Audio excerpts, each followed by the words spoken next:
halkani waa kaamka guriyasama ee duleedka magaalada Burco waxaana deegan dad tir ahaan gaadhaya 600 oo qoys ay abaartii la magac baxday sameeyayga Soomaalida wada saameysay xoolahoodii ka fara bixisay waxayna dawladda iyo xisbiyada qaranka iyo maamulka gobolka ku dhaliileen in si cad isaga indhatireen baahiyaadkooda ay ku fogaan yihiin bay yiraahdeen campaign iyo olole doorasho isla markaana waxay baaqmo dambaysa u direen cid kasta wax ka tagi karta baahiyaadkooda sida dawladda hay'adaha caalamiga iyo xisbiyada qaranka iyo waliba sidoo kale maamulka gobolka Dogdheer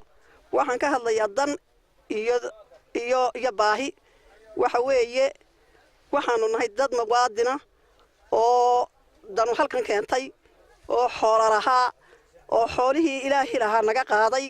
hadduu naga qaadayna waxaanu isnii dal iyo dawlad iyo dalkiini qabto ku eertabaanu isnii haddaanu isniina 4 bilood ayaanu halkaa fadhini hooyn iyo hanti iyo cunno iyo biyo iyo malqaamad iyo iskuul mid walbana waanu ku soo itaalo waxaanu isnii doonta midna naloguma tabarxin waxaanu u nimina dawladda yahay ayr ku yimi iyo baahidaana waxaanu walaaladii iyo dalkiini iyo dawladda iyo hay'adda kula eerta 4 bilood baan halka fadhinayo wax noo yimaado ma aanu arag waxna sii jirano soo jira mooyee guriga samaanu joognaa guriga samo wax ilaahay nagala maarmi waado xagga ilaahay nooga yimaado mooyee wax ama dawladda noo keentay ama hay'ad noo keentay ama meel kale nooga yimi ma jiro gaajoonay haraadnay cilmi la'aan culun la'aan biyo la'aan mid waliba way nagu dhacdo waan haysataa walaalayaal waxaanu doonaynaa idinka baahanahay ina intaaba nooga gargaartaa ilaahay haynoo wada gargaaray ina nooga gargaartaa oo noo dhex martaan oo dawladdu hoos noo eegtaa oo hay'adahana dhaafayana eegaan bal waxaanu meesha ku qabnay waxaanu ku degnay waxaanu nahay ilaa walba waa mari jiro nagu ma arki jirin way arkeen baahiyana keentay maalin buu noo yimi barasaabku maalintaana wuxuu yiri waxaan gelinayaa cagaf baan gelinayaa meesha oo markii dambana muraayadu isu kaya taagay barasaabku oo muraayadu naga maagay oo yiri dadkanu ma aha dad cayda waxa weeye dad yacniga codays meesha loogu soo dhaweeyay waxa weeye yacniga dadkii Burco ee inaanu caydnahay inaan xoolo weyna iyo in baahina keentay midna muu eegin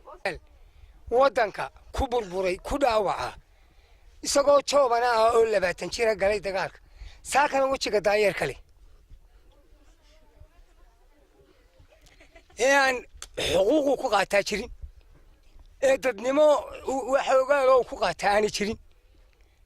una dhimanayay dalka Soomaaliland kuwa badan oo wadanka joogay ana kaga tagay goobaha iyo cidlooyinka oo aanu aasinay dhidalku cunay oo aanu qaadinay halka nin baa wuxuu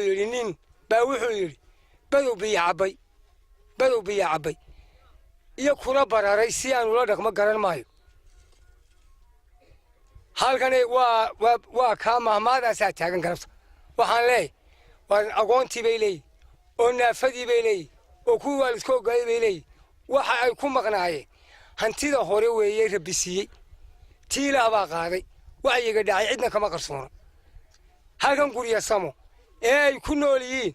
wali ma arag Ahmed Jaamacadan Ahmed Digro telefishinka caalamiga SBC Burco